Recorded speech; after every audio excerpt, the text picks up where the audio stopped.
بسم اللہ الرحمن الرحیم۔ السلام علیکم ورحمۃ اللہ وبرکاتہ۔ آپ دیکھ رہے ہیں الفتویٰ آن لائن، آپ کے مسائل اور ان کا حل۔ بزم قرآن پیج فیس بک پیج آپ کے لیے لے کر آیا آپ کے مسائل اور ان کا حل کہ رمضان المبارک کے پورے مہینے کے اندر آپ گھر کے اندر بیٹھے ہوئے اپنے مسائل ہم سے آسانی کے ساتھ پوچھ سکتے ہیں۔ اگر آپ نے کوئی بھی مسئلہ اپنا پوچھنا ہو تو آپ ہمارے فیس بک کمنٹ بار کے اندر اپنا مسئلہ لکھ کر بھیج سکتے ہیں، یا ہمارا واٹس ایپ نمبر جو کہ اسکرین پر شو ہو رہا ہے اس واٹس ایپ نمبر پر آپ اپنا سوال ہم کو بھیج سکتے ہیں۔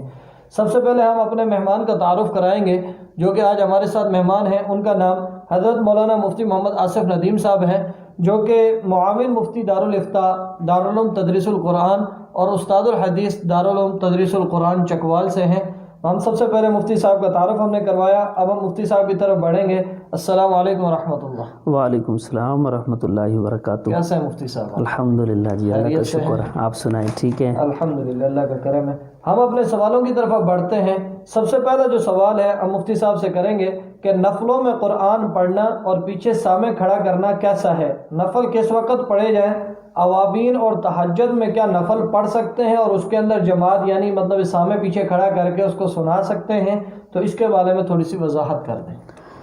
بسم اللہ الرحمن الرحیم، نحمدہ ونصلی علی رسولہ الکریم، اما بعد، اللہم صلی علی سیدنا و مولانا محمد وعلی آل سیدنا و مولانا محمد وبارک وسلم وصلی علیہ۔ سب سے پہلے تو میں آپ حضرات کا مشکور ہوں کہ آپ نے مجھے اپنے اس پروگرام میں مدعو کیا۔ اللہ تعالیٰ آپ کی اس کاوش کو قبول فرمائے۔ ہم چلتے ہیں اپنے سوال کی طرف۔ تو جیسا کہ آپ نے پوچھا ہے کہ نوافل کے اندر جو ہے وہ جماعت کے ساتھ پڑھنا اور پھر اپنے پیچھے کوئی سامع کھڑا کرنا اور اس طرح اپنی قرآن مجید کی منزل کو روز دہرانا، یہ شرعاً کیسا ہے؟ تو دیکھیں، اس معاملے میں شرعاً معاملہ یہ ہے کہ نفل کی کوئی بھی جماعت ہو شرعاً مکروہ ہے، نفل کی جماعت نہیں ہو سکتی،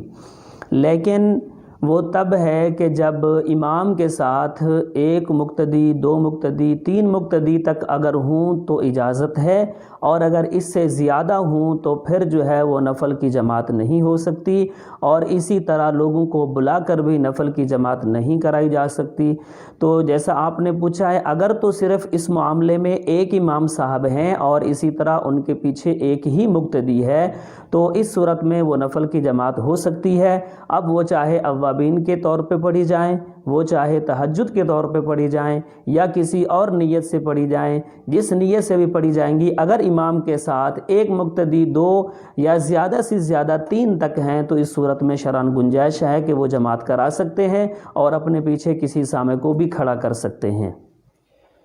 اگلا سوال ہے افتخار راولپنڈی سے کہ روزے کی حالت میں لڈو کھیلنا کیسا ہے؟ دیکھیں، روزے کی حالت میں جیسے حدیث مبارک میں آتا ہے کہ جب انسان روزہ رکھتا ہے تو اس کے تقریباً تمام اعضاء کو روزہ ہوتا ہے، یعنی آنکھ کا روزہ یہ ہے کہ وہ غلط نہ دیکھے، کان کا روزہ یہ ہے کہ وہ غلط نہ سنے، اور اسی طرح زبان کا روزہ یہ ہے کہ وہ غلط نہ بولے۔ تو انسان کے ہر عضو کو روزہ ہے کہ وہ اللہ تعالیٰ کی فرما برداری میں لگے ہوئے ہوں، کسی نافرمانی میں نہ ہوں۔ اور یہ جو لڈو کھیلنا ہے یہ ایک ایسا کھیل ہے کہ جس کے اندر نہ انسان کے ذہنی تفریح ہوتی ہے اور نہ ہی جسمانی تفریح ہوتی ہے۔ تو ایسی چیز جس میں نہ جسمانی انسان کو فائدہ ہو نہ ذہنی فائدہ ہو تو وہ مکروہ ہوتی ہے اور اس میں وقت کا ضیاع ہوتا ہے، اور خصوصاً روزے کی حالت میں، حالانکہ اس وقت تو یہ ہوتا ہے کہ انسان کو مکمل طور پہ اپنا تمام وقت اللہ تعالیٰ کی عبادت اور اللہ تعالیٰ کی فرما برداری اور حضور صلی اللہ علیہ وسلم کی سنت کے مطابق گزارنا ضروری ہوتا ہے۔ تو اس صورت میں جو ہے وہ لڈو کھیلنا یہ بڑی افسوس کی بات ہے کہ اس صورت میں بھی جب اللہ تعالیٰ کی رحمت کی بارش برس رہی ہے اور اللہ تعالیٰ کی طرف سے جو ہے وہ اللہ تعالیٰ کی بخشش کے جو ہے وہ رحمتیں وہاں سے برس رہی ہیں، تو اس وقت انسان اپنا وقت ضائع کرے تو اس سے بچنا بہت ضروری ہے، اور علماء کرام نے اس کو مکروہ لکھا ہے۔ اگلے سوال کی طرف بڑھیں گے کہ اگلا سوال ہے احتشام ملتان سے۔ جیسا کہ آج کل گندم کی کٹائی کا وقت چل رہا ہے اور گرمی بھی بہت زیادہ ہے، تو اس حالت میں کیا روزہ چھوڑ سکتے ہیں یا نہیں چھوڑ سکتے؟ اس کا کوئی عذر بتا دیں۔ دیکھیں، روزہ جو ہے وہ ارکان اسلام میں سے ایک رکن ہے، اور جو کسی بھی صورت میں معاف نہیں ہو سکتا، اور یہ بات ہم پہلے بیان کر چکے ہیں کہ کچھ لوگوں کو اللہ تعالی نے بھی مستثنیٰ کر دیا ہے، اور اس میں مریض اور مسافر ہیں۔ تو گندم کی کٹائی کرنے والے نہ ہی مریض ہیں اور نہ ہی مسافر ہیں۔ تو پہلی بات تو یہ ہے کہ ان کو چاہیے کہ اپنا وقت جو ہے وہ ایسا رکھیں کٹائی کا اور گہائی کا کہ وہ اپنا روزہ مکمل کریں، اور رات کے وقت یہ کام کریں جیسا کہ اکثر روزے دار کرتے ہیں۔ اور دوسری بات یہ ہے کہ بھائی اگر انسان کے دل کے اندر یہ بات آ جائے کہ اللہ تعالیٰ نے مجھے توفیق دی، اللہ تعالیٰ نے میرے جسم کے اندر طاقت دی، اور انشاءاللہ میں اپنے دنیاوی کام بھی کروں گا، اور اللہ تعالیٰ مجھے روزہ بھی رکھوائیں گے اور اس میں بھی میری مدد کریں گے، اگر انسان یہ اپنے ساتھ تہیہ کر لے کہ میں نے روزہ رکھنا ہے، تو میرے سامنے بہت ساری مثالیں ایسی موجود ہیں کہ وہ بیچارے سخت گرمی کے اندر کام بھی کرتے رہے لیکن ماشاءاللہ روزے سے بھی رہے۔ تو انسان کا اپنا ایک من ہوتا ہے، اپنے اندر کا ایک جذبہ ہوتا ہے، اگر اپنے جذبے کو قابو میں رکھے تو انسان کام بھی کر سکتا ہے اور روزے بھی رکھ سکتا ہے۔ ہاں اگر ایسا ہے کہ کوئی مجبوری ہے کہ وہ رات کو نہیں کر سکتے اور دن میں بھی انسان کمزور ہے کہ اگر روزہ رکھتا ہے تو جو ہے وہ دن کو روزہ توڑنا پڑے گا، اس کو روزہ مکمل نہیں ہوتا، تو پھر بھی شرعاً اس کے لیے حکم یہ ہے کہ وہ صبح کے وقت سحری کرے اور اپنے کام میں لگ جائے، جب تک ہو سکے وہ اپنا کام کرتا رہے، جب دیکھے کہ اب میرا جسم ناڈھال ہو چکا ہے، میں برداشت نہیں کر سکتا، تو اس وقت صرف اور صرف اتنا چیز کھا لے پی لے جس سے اس کا آگے وقت گزر جائے، اور اس کے بعد پھر جو ہے وہ خاموشی سے اپنا شام تک روزہ گزارے اور شام کو پھر افطار کرے لوگوں کے ساتھ۔ یعنی کہ اس کو چاہیے پھر بھی کہ اپنی حالت جو ہے وہ روزے داروں والی رکھے، اور رمضان کے بعد پھر ان روزوں کی قضا بھی کرے گا وہ۔ اگلا سوال ہے ابرار راولپنڈی سے کہ مسجد میں تراویح شروع ہو اور ہماری فرض نماز رہتی ہو تو اس کا کیا حکم ہے کہ پہلے ہم اپنی فرض نماز مکمل کریں گے یا تراویح میں شامل ہو جائیں؟ دیکھیں تراویح سے پہلے جو ہے وہ نماز فرض ادا کرنا وہ پہلے ضروری ہے، اسی لیے جو بندہ بعد میں آ رہا ہے تراویح ہو رہی ہے تو اسے چاہیے کہ پہلے اپنے فرض اور سنت مکمل کر لے اور اس کے بعد تراویح میں شامل ہو جائے، اور وطر بھی جو ہے وہ جماعت کے ساتھ ہی پڑھے۔ وطر پڑھنے کے بعد جتنی رکعت تراویح اس کی رہ گئی ہے اس کو علیحدہ جو ہے وہ اس کی پڑھ لے اور اس کو علیحدہ مکمل کر لے۔ اسلام آباد سے ہماری ایک بہن ہے، وہ کہتی ہیں کہ اگر کوئی عورت مغرب پڑھ کر سو جائے اور رات کو دیر سے اٹھے عشاء کی نماز پڑھے تو کس وقت تک وہ عشاء کی نماز پڑھ سکتی ہے؟ مغرب کی بعد سو جانا یہ مکروہ ہے، اور احادیث مبارکہ میں اس کی ممانعت بھی آئی ہے، اور حضرت عمر رضی اللہ تعالیٰ عنہ سے اس کے بارے میں بڑے سخت الفاظ جو ہے وہ وارد ہیں۔ حضرت فرماتے ہیں فمن نامت عینہ فمن نام ولا نامت عینہ، کہ جو بندہ سو رہا ہے اللہ کرے کہ اس کی آنکھوں کو کبھی بھی نیند نہ آئے، اور یہ جملے انہوں نے 3 مرتبہ فرمائے ہیں۔ تو اس مطلب ان کا جو ہے وہ فرمانے کا یہ ہے کہ بھئی مغرب کے بعد عشاء پڑھے بغیر سو جانا یہ کراہت سے خالی نہیں ہے، اور اکثر ایسا ہوتا ہے کہ جو مغرب کے بعد سو جاتے ہیں اور شیطان ان کو سلائے رکھتا ہے یہاں تک کہ صبح کا وقت ہو جاتا ہے اور ان کی نماز رہ جاتی ہے، تو اس لیے پہلے تو سونا ہی نہیں چاہیے، اور اس حدیث سے جو ہے وہ بچنا چاہیے جو یہاں پر فرمایا گیا کہ کبھی اس کی آنکھوں کو نیند ہی نہ آئے۔ اور دوسری بات یہ ہے کہ اگر کبھی سو گیا اور رات کو آنکھ کھل گئی ہے تو صبح صادق طلوع ہونے سے پہلے وہ اپنی نماز جو ہے وہ عشاء ادا کر سکتا ہے اور اس کی نماز ادا ہی شمار ہوگی۔ اگلا سوال ہے سعد ڈڈیال سے کہ اگر کوئی شخص 8 یا 12 رکعت تراویح پڑھتا ہے تو کیا اس کی تراویح ہو جائے گی؟ اور اس کے بعد اس کی یہ چیز ہے کہ بھی تراویح ہونے کے بعد کیا اس کے صبح روزے کے اندر بھی فرق پڑے گا کہ نہیں؟ دیکھیں تراویح جو ہے یہ تمام علماء کرام، تمام مجتہدین، تمام ائمہ کرام کا جو ہے متفقہ فیصلہ ہے کہ یہ سنت مؤکدہ اور 20 تراویح ہے، اور یہ حضرت عمر رضی اللہ تعالی عنہ کے زمانے سے جو ہے وہ شروع ہوئی ہے، اور یہ اس وقت شروع ہوئی کہ امام ابو حنیفہ رحمۃ اللہ علیہ سے کسی نے سوال کیا کہ تراویح کے بارے میں آپ کیا کہتے ہیں، اور یہ کیا حضرت عمر رضی اللہ تعالی عنہ کی جو ہے وہ شریعت کے اندر خود گھڑی ہوئی بدعت نہیں ہے؟ تو حضرت نے فرمایا کہ یہ حضرت عمر رضی اللہ تعالیٰ عنہ کی طرف سے نہیں ہے، بلکہ جس وقت حضرت عمر رضی اللہ تعالیٰ عنہ نے اس کو نافذ فرمایا اس میں بڑے بڑے صحابہ کرام جن میں بدری صحابہ بھی تھے، جن میں خلفائے راشدین بھی تھے، جن میں ائمہ کرام جو ہے وہ تفسیر کے صحابہ وہ بھی موجود تھے، اسی طرح قاری قرآن بھی موجود تھے، اسی طرح انصار بھی موجود تھے، مہاجرین بھی موجود تھے۔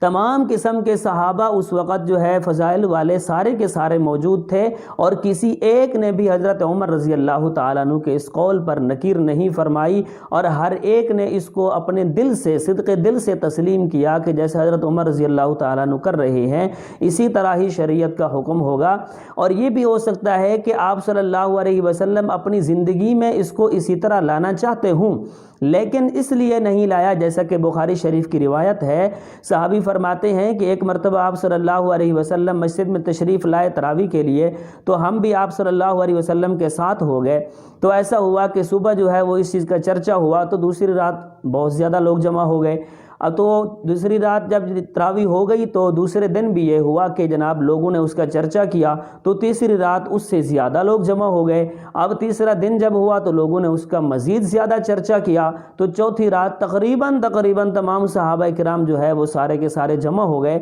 تو اس رات آپ صلی اللہ علیہ وسلم بھی گھر سے باہر تشریف نہیں لائے، اور صبح کے وقت تشریف لائے اور فرمایا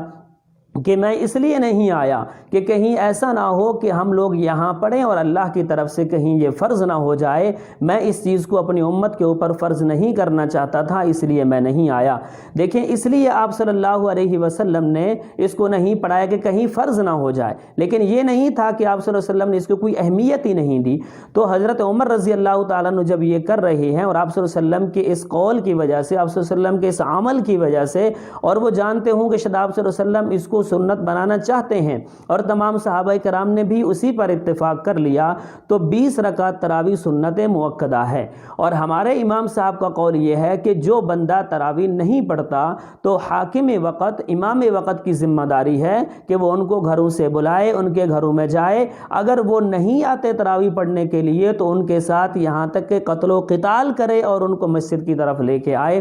تو جب سنت مؤکدہ ایسی ہے تو اس میں 8 رکعت پڑھنا، اس میں 12 رکعت پڑھنا جو ہے یہ حنفیہ اور تمام ائمہ مجتہدین کے خلاف ہے۔ وہ بندہ آدھی عبادت کرنے والا ہے، پوری عبادت کرنے والا نہیں ہے۔ ہاں اگر کوئی بندہ اہل حدیث ہے تو ان کے اپنے مسلک کے مطابق وہ 8 پڑھنا چاہتا ہے تو وہ پڑھ سکتا ہے، لیکن اگر کسی امام کا مقلد ہے تو اس کے لیے ہرگز جائز نہیں ہے کہ وہ 8 رکعت تراویح پڑھ لے یا 12 پڑھ لے، اسے مکمل پڑھنی چاہیے۔ اور اگلی بات جیسے آپ نے فرمایا کہ اگر اس نے رات کو تراویح نہیں پڑھی اور صبح اس نے روزہ رکھنا ہے تو کیا اس کے روزے میں کوئی فرق پڑتا ہے؟ تو روزے میں کوئی فرق نہیں پڑتا، ہر ایک عبادت کا اپنا الگ الگ حکم ہوتا ہے۔ روزے کا الگ حکم ہے، تراویح کا الگ حکم ہے، ایک عبادت دوسرے کے اندر اکثر مخل نہیں ہوا کرتی۔ اگلا سوال چکوال سے ہے، صلاۃ و تسبیح کی وضاحت کر دیں۔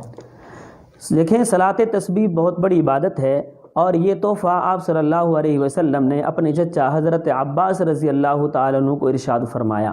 اور ان سے فرمایا کہ میں چچا آپ کو ایک تحفہ دینا چاہتا ہوں، اگر آپ کے پاس وقت ہو تو آپ اس کو روز پڑھیں، اگر آپ کے پاس روز نہیں ہے وقت تو ہفتے میں ایک بار پڑھ لیں، ہفتے میں نہیں تو مہینے میں پڑھ لیں، مہینے میں نہیں تو سال میں پڑھ لیں، اور اگر سال میں نہیں پڑھ سکتے تو کم سے کم زندگی میں ایک مرتبہ اس کو ضرور پڑھ لیں۔ اور اس کا فائدہ یہ ہوگا کہ فرمایا اگر اس بندے کے گناہ سمندر کی جھاگ کے برابر بھی ہوئے صغیرہ گناہ تو اللہ تعالیٰ اس کے معاف فرما دیں گے۔ اب تو اس بارے میں علماء نے 2 قسم کے جو ہے وہ اس کے طریقے بتائے ہیں۔ تو ایک طریقہ جو بہت آسان ہے وہ میں آپ کے سامنے عرض کر دیتا ہوں کہ انسان سب سے پہلے جب کھڑا ہو تو 4 رکعت کی جو ہے وہ نیت کرے صلاۃ التسبیح کی، اور ثنا سبحانک اللہم جب پڑھے گا اور اعوذ باللہ بسم اللہ پڑھنے کے بعد، بلکہ اعوذ باللہ بسم اللہ سے پہلے اسے 15 دفعہ تیسرا کلمہ سبحان اللہ والحمد للہ ولا الہ الا اللہ واللہ اکبر پڑھنا چاہیے۔ اس کے بعد اعوذ باللہ بسم اللہ پڑھ کے سورہ فاتحہ پڑھے گا اور اس کے ساتھ سورت ملائے گا، تو اس کے بعد رکوع سے پہلے وہ 10 دفعہ اس تسبیح کو پڑھے گا، یعنی قیام کی حالت میں اس نے 15 دفعہ پڑھنا ہے۔ اس کے بعد جب رکوع میں جائے گا تو رکوع کی تسبیح کے بعد 10 دفعہ پڑھے گا۔ اسی طرح جب قومے میں آئے گا تو اسی طرح قومے کی تسبیح کے بعد 10 دفعہ پڑھے گا۔ پہلے سجدے میں جائے گا تو سجدے کی تسبیح کے بعد 10 دفعہ اس کو پڑھے۔ اسی طرح جلسے میں جب بیٹھے گا تو 10 دفعہ وہاں پڑھے، اور دوسرے سجدے میں جب جائے گا تو تسبیح کے بعد 10 دفعہ اس کو وہاں پڑھے گا۔ تو ایک رکعت میں یہ 75 دفعہ ہو جائے گا۔ اور صلاۃ التسبیح میں یہ کلمہ جو ہے کل 300 دفعہ پڑھا جاتا ہے، تو ایک رکعت میں 75 دفعہ جب ہو گیا تو 4 رکعتوں میں یہ 300 دفعہ مکمل ہو جائے گا۔ تو اس طریقے میں جو ہے وہ اتحیات میں جب ہم بیٹھیں گے تشہد میں تو اس وقت نہیں پڑھیں گے، تو ایسے ہی جب دوسری رکعت میں ہم کھڑے ہوں گے تو سب سے پہلے اس تسبیح کو 15 دفعہ پڑھیں گے، اس کے بعد سورہ فاتحہ سورت ملا کے رکوع سے پہلے 10 دفعہ پڑھیں گے، ایسے ہی آگے پھر وہی ترتیب جو پہلی رکعت میں ہم نے بتائی ہے۔ تو اتحیات میں جب بیٹھے گا نہیں پڑھے گا، اور اس طرح جو ہے وہ اپنی نماز کو مکمل کرے۔ ہاں، اس کے ساتھ ایک مسئلہ یہ بھی ہے کہ کبھی ایسا ہوتا ہے کہ انسان ایک عضو یعنی نماز کے رکن کے اندر جو ہے وہ اس تسبیح کو نہیں پڑھ سکا اور اسے وہ یاد نہیں رہی، تو دوسرے رکن کے اندر اگر اسے یاد آ جائے تو اسے پڑھ لینی چاہیے اور وہاں اس کو مکمل کرنا چاہیے۔ اس طرح وہ اپنی 300 تسبیحات مکمل کرے اور صلاۃ التسبیح مکمل کر لے۔ اگلا سوال ہے کہ میری بہن کا رشتہ نہیں ہو رہا، کافی عرصہ ہو گیا ہے، اگر کوئی رشتہ آ بھی جائے تو بات آگے نہیں بڑھتی، درمیان میں ختم ہو جاتی ہے، اور میری والدہ وظیفہ بھی کافی کرتی ہیں، تو اس کے بارے میں کوئی حل بتا دیں۔ دیکھیے، اس معاملے میں ویسے تو جو ہمارے بڑے حضرات ہیں ان سے رجوع کرنا چاہیے۔ میں ایک بات عرض کر دیتا ہوں، بعض دفعہ ایسا ہوتا ہے کہ ہمارے رشتے کے لیے ہماری ڈیمانڈیں ایسی ہوتی ہیں جس کی وجہ سے ہمارے رشتے نہیں ہو پاتے، اور دوسری بات یہ ہے کہ اگر ڈیمانڈ ایسی نہ ہو تو ہماری کمائی جو ہے اس کے اندر وہ مشکوک ہوتی ہے، مشتبہ ہوتی ہے، جس کی وجہ سے اللہ کی طرف سے یہ ہمارے اوپر کوئی مصیبت اور ابتلا آ جاتی ہے کہ کبھی انسان جو ہے وہ اپنے اس گناہ سے توبہ کر کے اپنی عصری زندگی جو اسلام والی ہے اس کی طرف لوٹ آئے۔ تو اس کے بعد یہ ہے کہ ہر روز رات کو سوتے ہوئے سورہ عبس جو ہے وہ اماں پارہ کی تیسری بلکہ صورت ہے، اس کی تلاوت کر لیا کریں، تو امید ہے انشاءاللہ جلد اور اچھا رشتہ آ جائے گا۔ اگلا سوال ہے کہ اگر ایام مخصوصہ شروع ہوں اور وہ اس صورت میں عورت صبح سحری کر کے سو جاتی ہے، جب اٹھتی ہے تو وہ ایام مخصوص اس کے ختم ہو جاتے ہیں، پاکی کی حالت میں ہو جاتی ہے، کیا وہ اس وقت روزے کی نیت کر سکتی ہے؟ دیکھیں، اس میں ایک صورت تو یہ ہے کہ اس عورت نے جب سحری کی ہے اور سحری کر کے وہ سو گئی، اور جب اسے پتہ چلا کہ میں پاک ہو گئی اور ابھی بھی سحری کا وقت موجود تھا، تو تب تو اس کا روزہ ہو جائے گا۔ لیکن اگر وہ سحری کر کے سو گئی اور اسے صبح کی نماز کے بعد معلوم ہوا، دن کو کسی وقت معلوم ہوا، تو اس کا یہ روزہ نہیں ہوگا۔ لیکن اس کے لیے ایک شرعی حکم یہ ہے کہ ایسی عورت جو دن میں کسی وقت بھی پاک ہو جائے اور صبح اس نے روزہ نہیں رکھا تھا، تو اس کے لیے واجب یہ ہے کہ شام تک جو ہے یہ اپنے آپ کو ایسے ہی رکھے جیسے یہ روزے میں ہے، کسی قسم کا کھانا پینا اور ایسا کام جو روزے دار نہیں کرتے اسے نہیں کرنا چاہیے۔ عبید اللہ کراچی سے سوال کرتی ہیں کہ حالت حیض میں عورت زبان سے تلاوت اور ذکر کر سکتی ہے؟ دیکھیں، حالت حیض ایسی ہے کہ اس میں عورت مکمل طور پہ ناپاک ہوتی ہے، تو جیسے کہ اللہ تعالیٰ نے قرآن مجید میں بھی فرمایا لا یمسہ الا المطہرون، کہ قرآن کو ایسے ہاتھ نہ لگاؤ جب تک تم پاکیزہ نہ ہو۔ اور ایسے ہی آپ صلی اللہ علیہ وسلم کا فرمان ہے کہ آپ صلی اللہ علیہ وسلم نے فرمایا لا یقرأ الجنوب ولا الحائض شیئا من القرآن، کہ جو جنبی آدمی ہے چاہے وہ مرد ہے یا عورت ہے ناپاکی کی حالت میں ہے، اسی طرح حائضہ عورت جو ناپاکی کی حالت میں ہے، اسی طرح جو ہے وہ نفاس والی عورت جس کا بچہ پیدا ہوا ہے اور اسے ابھی خون آ رہا ہے، یہ عورتیں جو ہے قرآن مجید میں سے کسی قسم کی بھی کوئی تلاوت نہیں کر سکتی۔ لیکن یہ ہے کہ اس کے علاوہ تسبیحات کریں، ذکر اذکار کرتی رہیں، درود شریف پڑھتی رہیں اور استغفار کرتی رہیں، کیونکہ ان حالات میں نہ انہوں نے نماز پڑھنی ہے اور نہ ہی قرآن کی تلاوت کرنی ہے، تو پھر ان کے لیے ضروری ہے کہ ہر وقت اپنے آپ کو ذکر میں اور استغفار میں اور درود شریف میں مشغول رکھیں، لیکن قرآن کی تلاوت نہیں کر سکتی۔ محترم ناظرین، جیسا کہ آپ دیکھ رہے ہیں الفتویٰ آن لائن رمضان ٹرانسمیشن، کہ اس کے اندر بزم قرآن آپ کے لیے لایا آپ کے مسائل اور ان کا حل۔ اگر آپ کہیں پر بھی بیٹھ کر اپنا مسئلہ ہم سے پوچھنا چاہتے ہیں تو انشاءاللہ تعالیٰ آپ مفتی صاحب کی نگرانی میں اپنا مسئلہ ہم سے پوچھ سکتے ہیں، اور انشاءاللہ مفتی صاحب آپ کے مسئلے کا جواب تفصیلاً دیں گے۔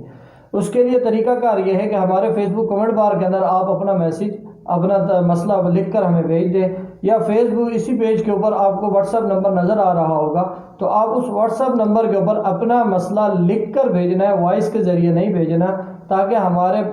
سمجھنے والوں کو جلدی سمجھ بھی آ جائے اور وہ آپ کا مسئلہ ہم تک فوراً پہنچا دیں۔ تو اگلا سوال کی طرف ہم بڑھیں گے مفتی صاحب۔ کیا ایک عورت کے پاس 7 تولے سونا ہے اور اس پر 1 سال گزر گیا ہے اور 7 تولے کے علاوہ اس وقت اس کے پاس کوئی چیز نہیں تھی، لیکن درمیان میں 1 تولے کی چین اس نے اور خرید لی، جس کو 4 ماہ گزر گئے، تو کیا اس 7 تولے پر زکوٰۃ ہوگی؟ اگر اس 1 تولے کو بھی ساتھ ملاتی ہے تو کیا اس تولے کی بھی زکوٰۃ ساتھ شامل ہوگی یا صرف 7 تولے پر زکوٰۃ ہوگی؟ دیکھیں، سونا اگر صرف اور صرف سونا ہے تو اس کے لیے شرط یہ ہے کہ وہ 7.5 تولے ہونا چاہیے،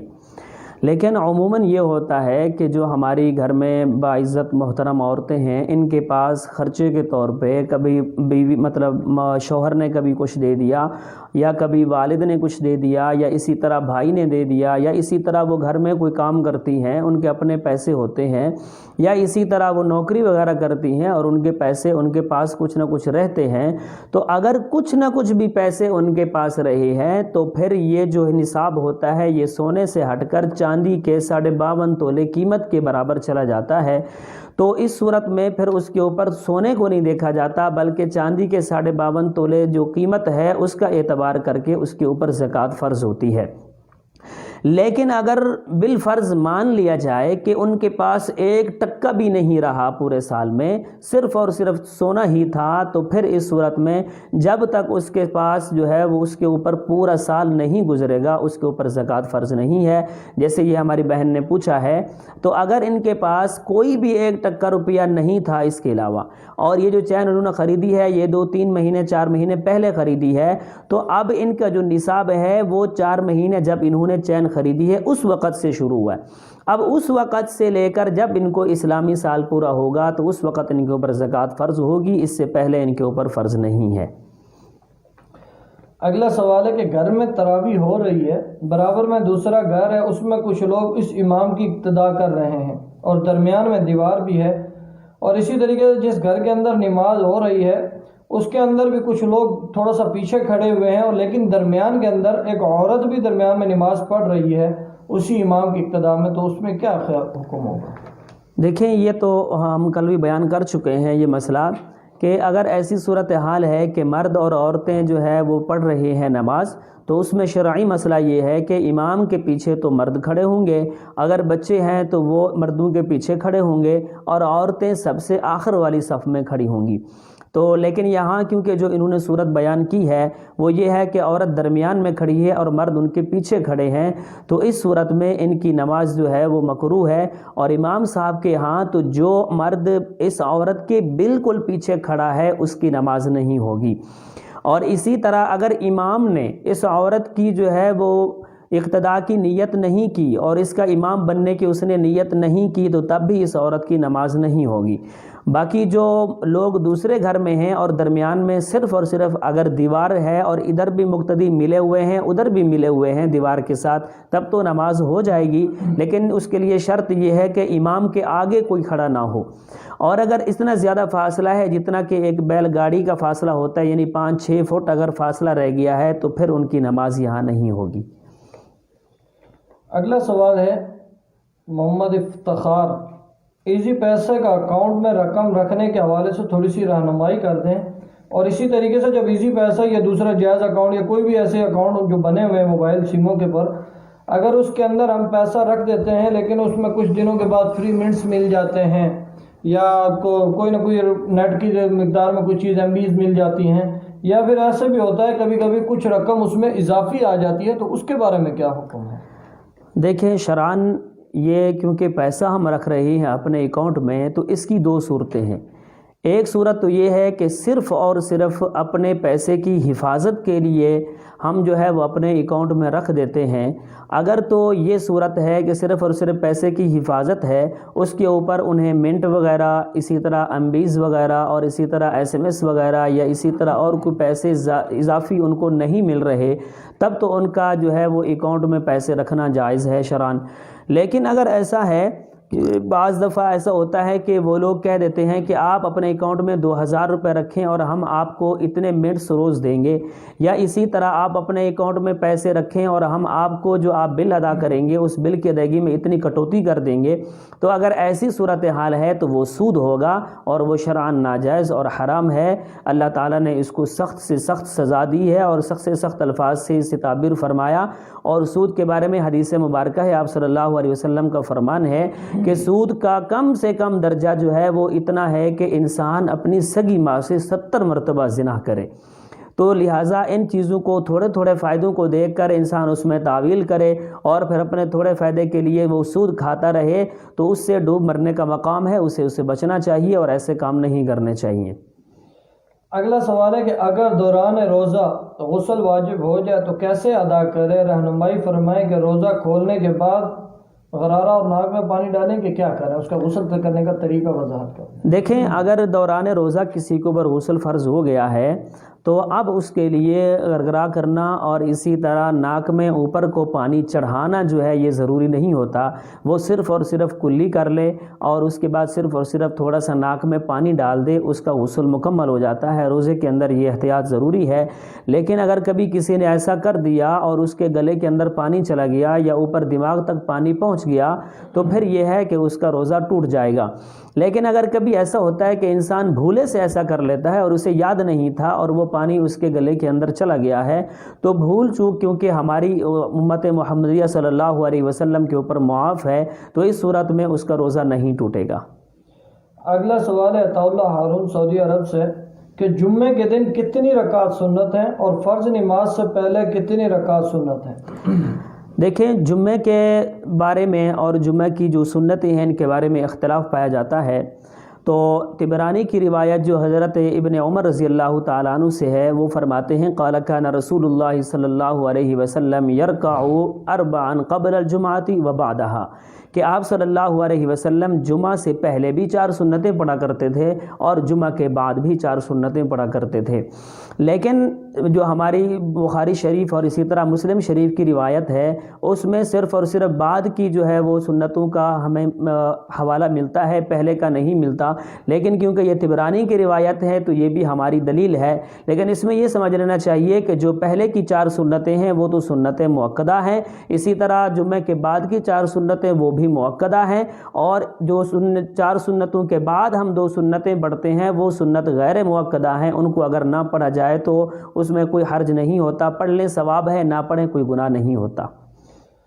اگلا سوال ہے کہ جمعے کے دن جمعے کی جو ہم نماز پڑھیں گے تو اس کے اندر ہم ظہر کی نیت کریں گے یا جمعے کی نیت کریں گے؟ دیکھیے، جمعے کے دن جب ہم نے نماز جمعہ کی ہی پڑھنی ہے تو اس میں ہم نے نیت بھی جمعہ کی ہی کرنی ہے، ظہر کی نہیں کرنی. ہاں، اگر کسی بندے کا جمعہ رہ جاتا ہے تو اس نے نماز ظہر کی پڑھنی ہے تو وہ پھر اس وقت نیت بھی ظہر کی ہی کرے گا. اگلا سوال ہے کہ روزے کی صورت میں اگر چھوٹا سا مچھر منہ میں چلا جائے اور فوراً حلق میں چلا جائے تو اس سے کیا روزہ فاسد ہو جائے گا؟ روزے کے بارے میں یہ اصول سمجھ لیجئے کہ ایسی چیزیں کہ جن کا کھانا مقصود نہیں ہوتا، کہ انسان اس کو غذا کے طور پہ کھاتا نہیں ہے اور اسی طرح ان سے بچنا بھی جو ہے وہ مشکل ہو جاتا ہے، تو پھر ایسی چیزیں اگر منہ کے اندر چلی جائیں جیسا کہ مچھر ہے، مکھی ہے، اسی طرح کی اور چیزیں جو ہیں وہ انسان اگر سویا ہوا ہے منہ کے اندر جو ہے وہ کوئی چیونٹی وغیرہ چلی گئی ہے تو اب ان چیزوں کو کھانا مقصد بھی نہیں ہوتا اور یہ ہر گھر میں پائی جاتی ہیں اور ان سے بچنا بھی مشکل ہوتا ہے. تو ایسی چیزیں اگر حلق تک پہنچ گئی ہیں یا کسی نے ان کو نگل لیا ہے تو اس سے روزے میں فرق نہیں پڑتا. اگلا سوال ہے کہ دھوئیں سے روزہ ٹوٹ جاتا ہے؟ دھواں کا بھی یہی حکم ہے کہ اس کا جو ہے وہ منہ کے اندر عام دھواں جو ہے اس کا منہ میں لینا کوئی جو ہے وہ انسان کا ذاتی مقصد نہیں ہوتا اور کسی جگہ سے ایسی جگہ سے انسان گزر رہا ہے کہ وہاں سے جو ہے وہ کوئی اور راستہ بھی نہیں ہے تو ہو سکتا ہے اس کے منہ میں چلا جائے، تو اگر اس کے منہ کے اندر دھواں چلا گیا ہے تو اس سے بھی روزہ نہیں ٹوٹے گا، روزہ فاسد نہیں ہوگا. محترم سامعین، جیسا کہ آپ دیکھ رہے تھے الفتویٰ آن لائن رمضان ٹرانسمیشن، جس کے اندر بزم قرآن پیج آپ کے لیے لاتا آپ کے مسائل اور ان کا حل، تاکہ آپ کو کوئی بھی مسئلہ رمضان المبارک میں یا اس کے علاوہ بھی کوئی زندگی کا مسئلہ آپ کو پیش ہے، آپ کسی اور کے پاس جا کے نہیں پوچھ سکتے تو آپ ہم سے وہ مسئلہ آسانی کے ساتھ پوچھ سکتے ہیں. اس کا طریقہ کار یہ ہے کہ آپ فیس بک کمنٹ بار کے اندر اپنا مسئلہ لکھ کر ہمیں سینڈ کر دیں یا واٹس ایپ کے اوپر آپ ہمیں ہمارے نمبر جو اسکرین کے اوپر شو ہو رہا ہے اس کے اوپر آپ اپنا مسئلہ ہمیں لکھ کر ہمیں بھیج دیں تو انشاءاللہ آپ کے مسئلے کا جلد اس کا حل بتا دیا جائے گا. اگر ایک نشست میں ہم نہ بتا سکے تو انشاءاللہ دوسرے دن کی نشست کے اندر سب سے پہلے آپ ہی کے مسئلے کا ہم حل بتا دیں گے. تو جو کہ آج کے ہمارے مہمان تھے، کیونکہ ہمارے پاس ٹائم کی کافی قلت ہے، اور آج کے جو ہمارے مہمان تھے مفتی آصف ندیم صاحب، ہم ان سے بھی درخواست کریں گے اور آپ سے بھی اجازت چاہیں گے کیونکہ ہماری ٹرانسمیشن کا ٹائم ختم ہو گیا. السلام علیکم ورحمۃ اللہ.